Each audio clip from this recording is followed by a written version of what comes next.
There is a line written about 3,000 years ago that almost nobody takes literally. Death and life are in the power of the tongue. Not in your thoughts, not in your plans, in your tongue. And if that found you tonight, it is because you have been using yours against yourself every day, without ever hearing it happen.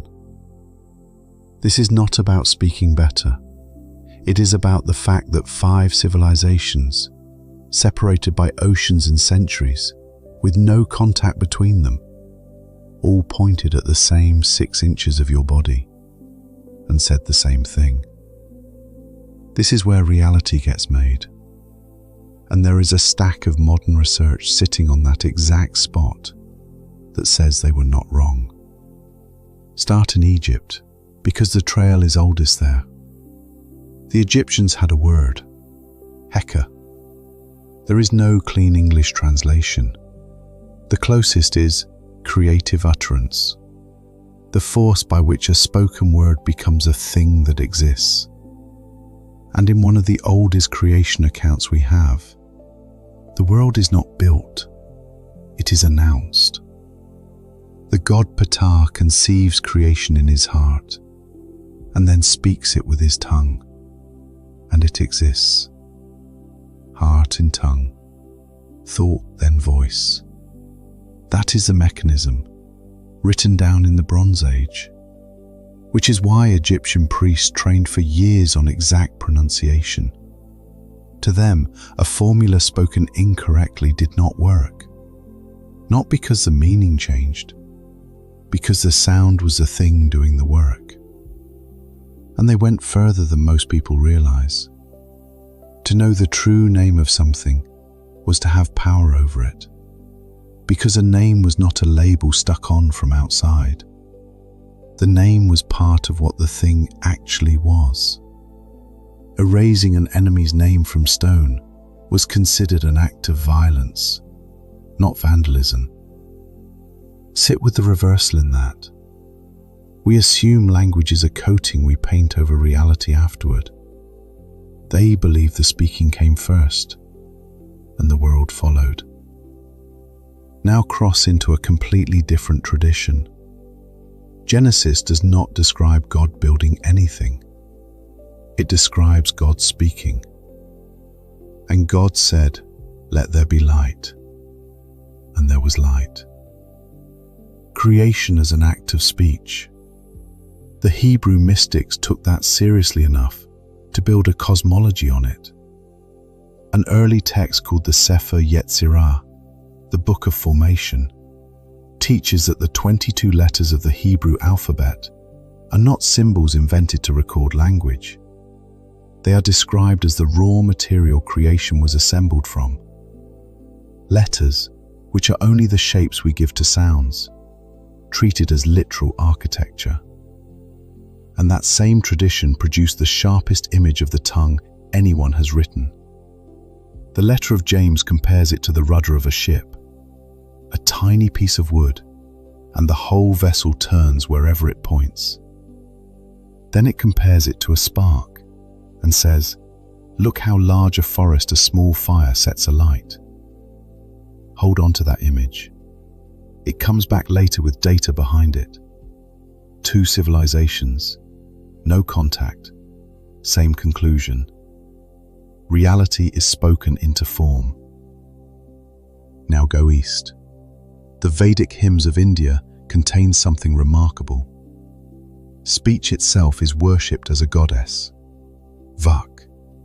And in one hymn, she speaks in the first person and says she carries the gods within her, that she is the source they draw their power from. Speech placed at the root of existence. And the same tradition produced Om, called the seed of all other sounds, the vibration said to underlie the structure of everything. Chanted at the opening and close of practice for thousands of years, because it was considered too important to skip. The word mantra tells you how they thought about it. It comes from roots meaning mind and instrument, a tool for the mind. not a prayer, a device. What strikes me about India is that they did not stop at philosophy. They turned it into a technology and then spent millennia refining it. Which sounds do what? Which vibrations settle where in the body? How long to hold a tone? Entire lineages organized around the precise use of the human voice.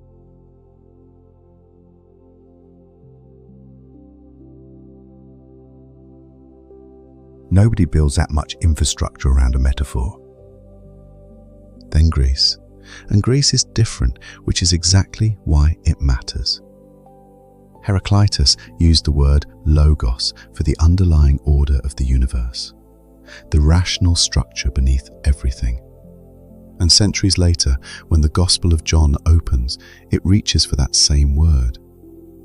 In the beginning was the Word. But the Greeks did something the others did not. Egypt, the Hebrew mystics, the Vedic seers all treated this as sacred. Something performed correctly, transmitted through priesthoods, guarded. The Greeks asked why it works. That question turned a sacred act into a subject you could investigate. And it is the reason you can use any of this tonight without being initiated into anything. Because if speech is only sacred, all you can do is repeat it correctly and hope. If speech is a mechanism, it has parts, and parts can be understood. And there is a fifth station, in China, that almost nobody connects to this. Confucius was asked what he would do first if given charge of a state. His answer was not economic or military. He said he would rectify the names. Because if names are not correct, language does not fit reality. And if language does not fit reality, nothing can be carried through to success.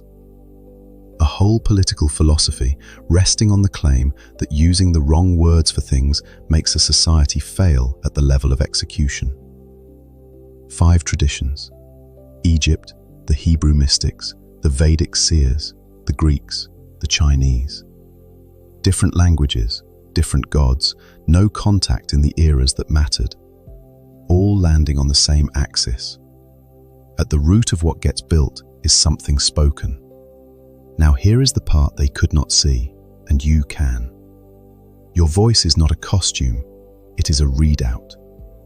Run the vagus nerve down from your brainstem, and one of its branches, the recurrent laryngeal nerve, loops down into your chest and comes back up to your larynx. Your voice box is directly wired into the nerve that governs your body's state of calm or threat. That is anatomy, not mysticism, which is why you already know this in your body. When you are afraid, or braced, or forcing yourself to sound certain, your throat tightens and your voice climbs and thins. When you are genuinely settled, it drops and sits low without you doing a thing. You choose your words. You get no vote on what your throat does with them. And the tightening happens before you finish your first sentence, and the room receives it before anyone processes a word you said. Now the research, because this is where it gets uncomfortable. Studies on vocal pitch consistently find that lower-pitched voices are rated as more dominant, more competent, more trustworthy. Analysis of chief executives has linked lower vocal pitch to running larger companies and longer tenure. Research on political candidates has linked lower average pitch to better electoral odds. And it holds even when listeners hear identical words, because the words were never what they were responding to. Nobody decides to trust the lower voice. It happens underneath thought. Then it gets stranger, because words do not only shape how you are received, they shape what people remember happening. There is a famous experiment where people watched footage of a car accident and were asked how fast the cars were going. One group was asked how fast they were going when they hit each other. Another group got one word changed: smashed. That single verb pushed their speed estimates higher. And a week later, the people who heard smashed were more likely to remember broken glass at the scene. there was no broken glass. One word edited their memory of reality. And words do not stop at memory. They reach the body. The placebo effect has a shadow twin called the nocebo effect. Tell someone a treatment may cause headaches or nausea, and a measurable number of them develop headaches and nausea. Nothing was administered. The words alone produced the symptom, language walking straight into physiology.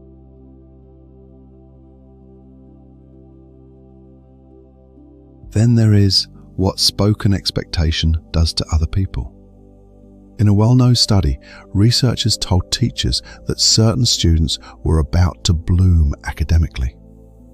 The students had actually been chosen at random. Over the following period, those students showed greater gains than their classmates. Nothing had been true about them at the start. It became true because of how the adults around them spoke and behaved toward them. Think about who has been speaking over you your whole life. And think about what you have been speaking over yourself. Which brings us to the finding that changes what you do tonight. Psychologists call it the production effect. Say a word out loud and you remember it substantially better than a word you only read silently. Same word, same page. The only difference is whether it passed through your throat. Speaking is encoded differently in memory than thinking, measurably. And running alongside it is the illusory truth effect. Repeat a statement and people rate it as more true purely because it is familiar. This works even when the statement is false, and even on people who knew better. Familiarity gets mistaken for truth by the machinery underneath your conscious judgment. Put those two together and look at what you get. Speaking encodes it deeper than thinking. Repetition makes it feel true regardless of the evidence. That is not a spiritual claim. That is a documented description of how belief gets installed. The ancients said, "Speak it and say it again." The lab arrived at the same instruction from a completely different direction. So here is why yours has been working against you. You have been speaking all day, every day, over your money, over your body, over your chances. I am terrible with money. I always mess this up. Nothing works for me. Said out loud, casually, sometimes as a joke. You have been running the practice perfectly. You just had it pointed the wrong way. Spoken aloud, repeated for years, in a tone your nervous system believed. Now here is the part that explains why it feels like nothing is happening. Malcolm Gladwell built a book around a single idea he called the tipping point. That large changes do not usually arrive gradually. Small inputs accumulate quietly, invisibly, with nothing apparently happening, until they cross a threshold. And then the change looks sudden, even though it was being built the entire time. He is describing epidemics, but it maps exactly onto the thing you are living through. You say the new words, nothing happens. You say them again, nothing happens. And you conclude it does not work. You are in the accumulation. That is the part nobody stays for. Gladwell also argued that how something is said determines whether it sticks at all. Small changes in presentation, in wording, in delivery decide whether a message slides off a person or lodges in them. And that applies to the person you talk to most, which is yourself. I will be straight with you about one thing. Parts of Gladwell's argument have been challenged by researchers since, particularly his claim that a small number of exceptional individuals drive most social change. that specific piece is contested. But the core mechanism that effects build under the surface and then tip is not in dispute. It is how habits form, how compound interest works, how a rumor becomes a stampede. And it is the honest answer to the question everyone asks. Why has nothing changed yet? Because you have not tipped yet. That is also why it arrives the way it arrives. Not as a trickle, as a rush. People always say the same thing afterward. I cannot believe how fast everything changed. It was not fast. It was accumulating the whole time nothing appeared to be happening.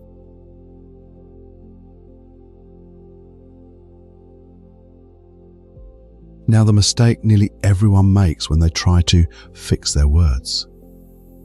They reach for better ones, a stronger script, a power phrase rehearsed in the mirror. And it worked for about 4 seconds, until the room feels that something underneath is still braced. You cannot outscript a clenched throat. Your nervous system is broadcasting on a channel your vocabulary does not control. The words were never the layer that needed fixing first. So do this instead, tonight. It takes a few minutes. Sit upright, feet flat, shoulders down. Close your eyes. Breathe slowly and make the exhale longer than the inhale. You are telling your body there is no emergency here. Bring your attention low, to the base of your torso. Do not manufacture anything. Just notice what is already there. Some warmth, a low hum of aliveness. That is the raw material, and it is already running. Now hold your throat in awareness at the same time, both points at once, like two ends of one wire. Breathe in and let that warmth rise, unhurried, until it arrives at your throat. And on the exhale, speak out loud. A whisper carries it fine. Not, I want money. Something with weight. I am heard. This is mine. They listen when I speak. Let it actually vibrate in your throat. Feel it. Do not just think it. 5 or 6 breaths. The same phrase each round, so it gathers weight instead of scattering. 2 things to expect. The first time, it will feel ridiculous, and your voice will probably come out thin and unconvinced. That is not failure. That is you hearing the readout honestly. Maybe for the first time. Keep going and listen for the round where it drops and steadies on its own. You will know it. And do not choose a phrase that sounds most impressive. Choose the one that makes something tighten slightly when you say it. That tightening is exactly where the resistance is standing. It is the only address worth sending anything to. Use it where it counts. Before the call you have been avoiding. Before you ask for the real number instead of the safe one. Before any room where you need to be believed. And use it on the ordinary days too, because those are the ones that accumulate. The rudder is small. The ship still turns. Now let all of that settle and let yourself rest. Let your shoulders drop. Let your jaw unclench. Take one slow breath in and let it go. And speak these quietly, out loud if you can. because you know now exactly why that matters. I speak my life into being. My words build. They no longer tear down. I speak about myself with respect. I stop saying the things that were never true. My voice is calm, and people listen when I use it. I ask for what I want, clearly, without apology. I am heard. I am believed. I am taken seriously. What I say about my life is beginning to come true. I am closer than it looks. It is accumulating. And I speak the life I actually want. Let those rest in you. Nothing else to do tonight. You have been making this sound your whole life without knowing what it was for. 5 civilizations knew. Your own nervous system has been proving it every time you opened your mouth. And it has been running either way all these years, in whatever direction you happen to point it. Now you know. If this reached you tonight, tell me in the comments what phrase you chose and what it felt like to say it out loud instead of only thinking it. I read every one. Save this and use it before the next conversation that actually matters. Subscribe and stay close. Death and life are in the power of your tongue. Start using yours on purpose.